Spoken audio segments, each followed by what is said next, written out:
बहुत समय पहले की बात है।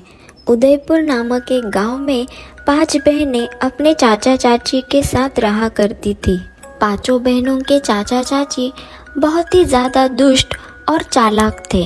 उन्होंने पांचों बहनों की माता पिता की मृत्यु के बाद उनकी सारी संपत्ति अपने नाम कर ली थी और वो उन पांचों बहनों के साथ ऐसा व्यवहार करते थे कि कोई अपनी नौकरानी के साथ भी ऐसा व्यवहार ना करे।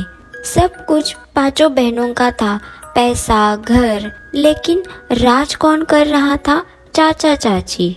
ऐसे ही एक दिन बड़ी बहन अपनी चाची से कहती है, चाची जी, आप मेरे लिए और आराध्या के लिए कोई सस्ती सी साड़ी लेकर आइए ना, क्योंकि कल घर पर मेहमान आने वाले हैं। अरे मनहूस करमजली, जरा ये तो बताना, ऐसा कौन आने वाला है कल जिसके सामने तुम्हें साड़ी पहनकर जाना है?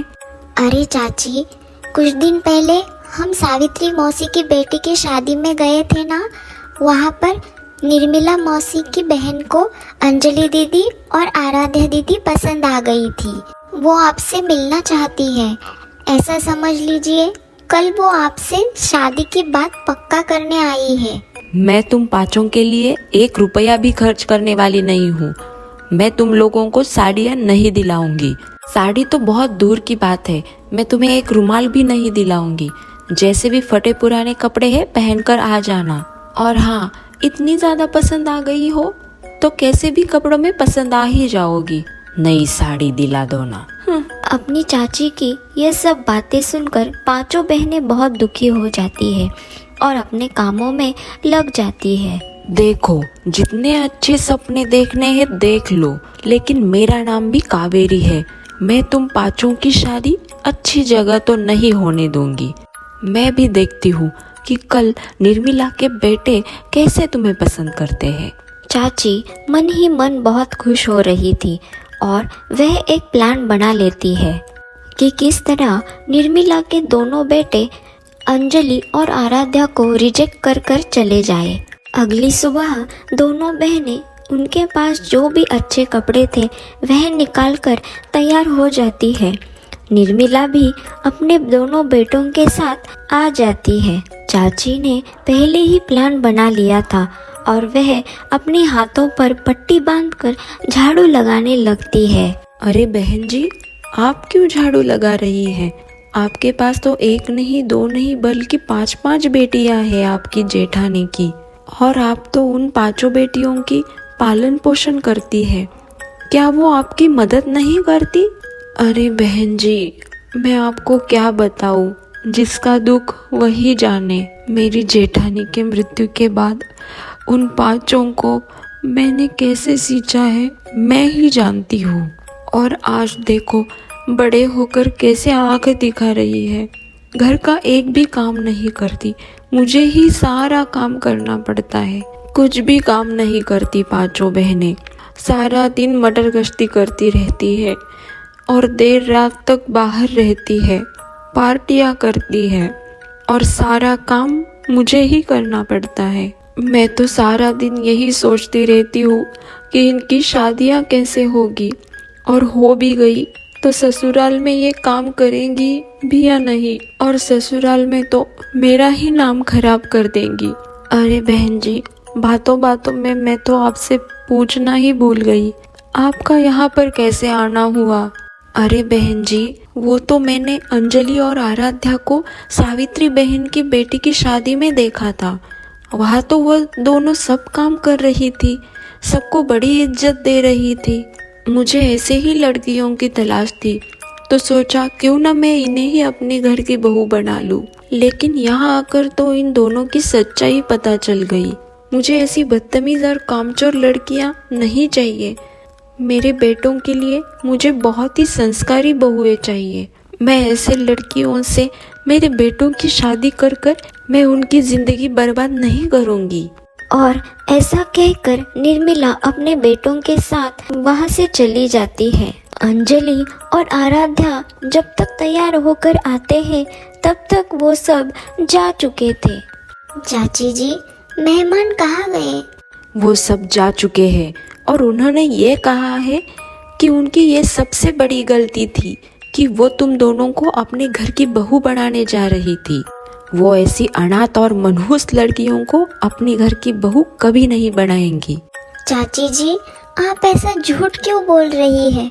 सच तो ये है कि आपने उन्हें अंजलि दीदी और आराध्या दीदी के बारे में झूठी कहानी बताई। आप तो हमारी शादी होने ही नहीं देना चाहती, क्योंकि आपको फ्री में हम 5 नौकरानियां जो मिल रही है, आप तो हमारी शादी कभी होने ही नहीं देंगी। अगर हमारी शादी हो गई तो आपका तो नुकसान ही होगा। आपको कहाँ ऐसी फ्री में नौकरानियां मिलेंगी जो आपकी मार भी सहे, आपका कहा सुना भी सुने और सारा काम भी करती रहे। अरे बाप रे बाप, देखो तो ये छोटी कैसे मुझसे जबान लड़ा रही है। तेरी इतनी हिम्मत, तेरी इतनी औकात आ गई कि तू मुझसे जबान लड़ा रही है। तुझे तो सजा देनी ही होगी। अंजलि अपनी चाची के सामने गिड़गिड़ाती है कि वह नेहा को सजा ना दे, लेकिन चाची तो चाची थी। चाची किचन में जाकर एक गर्मा गर्म चिमटा लेकर आती है और नेहा के हाथ को जलाती है और उसी हाथ को मोड़कर उससे कहती है, मनहूस गरम जली, अगली बार से तूने मुझसे जबान लड़ाने की कोशिश भी की तो देख लेना। इस बार तो छोड़ रही हूँ, लेकिन अगली बार तुझे कभी नहीं छोड़ूंगी। जा अपना काम करो। और तुम चारों भी एक बात कान खोलकर सुन लो, इस घर में सिर्फ मेरा राज चलेगा। 5 बहनें अपने कमरे में जाकर बहुत रोती है और अपने आंसू पोंछकर कामों में लग जाती है। ऐसे ही समय बीत रहा था। एक दिन कावेरी की बहन कावेरी से मिलने के लिए आती है। अरे कावेरी, तुझे इन अनाथ 5 बेटियों से पीछा नहीं छुड़ाना?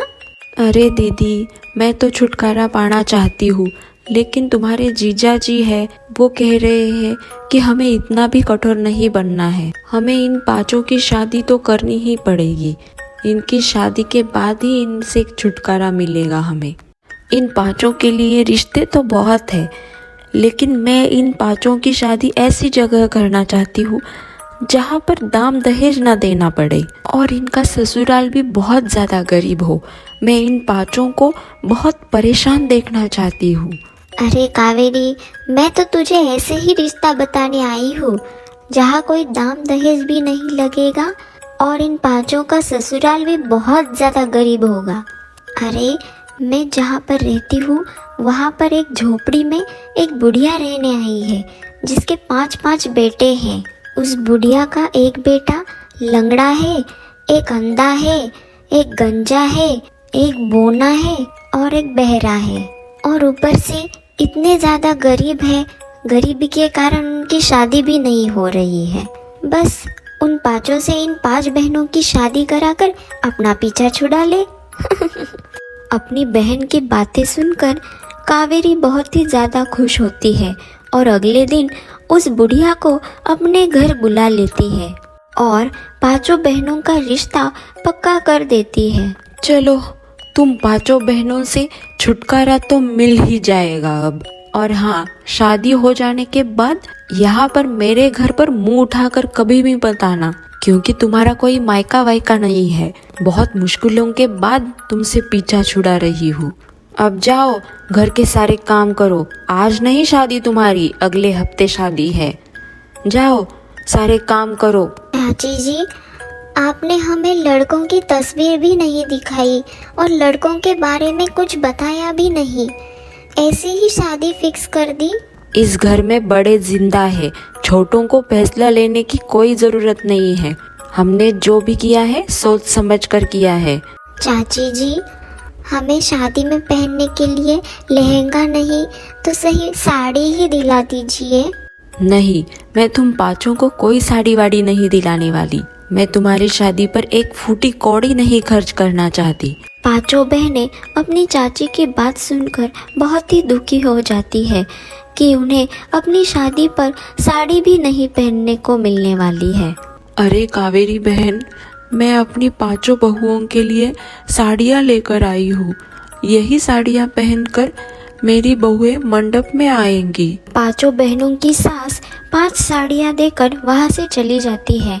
कावेरी को भी लगता है कि साड़ियाँ आम ही होंगी, लेकिन जैसे ही पांचों बहनें वह साड़ियाँ पहनती है तो वह पहले से भी ज़्यादा सुंदर हो जाती है।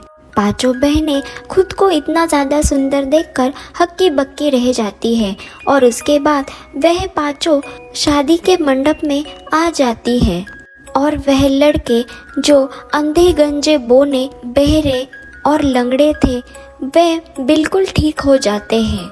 वह एक राजकुमार के रूप में बदल जाते हैं। यह सब दृश्य देखकर कावेरी के होश ही उड़ जाते हैं। ऐसा कैसे हो सकता है? ये पांचों लड़के कैसे ठीक हो गए और इतना ज़्यादा हैंडसम होकर राजकुमार के रूप में कैसे बदल गए? तभी वह बूढ़ी औरत एक बूढ़ी परी के रूप में बदल जाती है। पांचों बहनें और कावेरी उस बूढ़ी परी को देखकर चौंक जाती है। मैं परी लोक की रानी परी हूँ और मुझे ऐसी 5 लड़कियों की तलाश थी जो मन की बिल्कुल साफ हो। अगर इन पांचों बहनों के मन में मैल होता, घमंड होता, लालच होता तो मेरे पांचों बेटे कभी नहीं ठीक होते। मेरे पांचों बेटों को एक चुड़ैल ने श्राप दिया था और ये तभी ठीक होते जब इनकी शादी नेक दिल की अच्छी लड़कियों से हो। और यह पांचों बहनें बहुत अच्छी है जिसकी वजह से मेरे बेटों का श्राप टूट चुका है। मेरी 5 बहुएं और मेरी 5 बहुओं की जादुई साड़ियाँ जिसकी वजह से मेरे 5 बेटे ठीक हो गए।